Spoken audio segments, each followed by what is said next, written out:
हामी नागरिक हौं, देश हाम्रो हो, भविष्य हाम्रो हो। तर कहिलेकाहीँ प्रश्न उठ्छ, हामीले भोट किन दिने?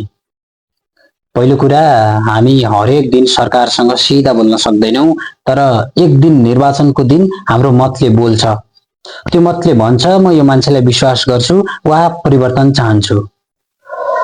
दोस्रो कुरा, भोट हाम्रो अधिकार मात्रै होइन, जिम्मेवारी पनि हो।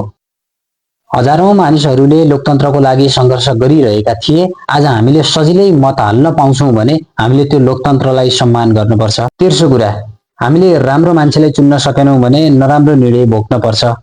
सडक बिग्रियो, अस्पताल कमजोर भयो, बेरोजगारी बढ्यो, त्यसको असर कसलाई पर्छ? हामीलाई। त्यसैले भोट नदिनु वा गलतलाई भोट दिनु भविष्य अरूको हातमा सुम्पिनु हो। चौथो कुरा, परिवर्तन गुनासोले होइन, मतदाताले आउँछ। सामाजिक सञ्जालमा लेखेर मात्रै पनि देश बन्दैन। मतदान केन्द्रमा गएर मतदान गरेर मात्रै नीति बदलिन्छ।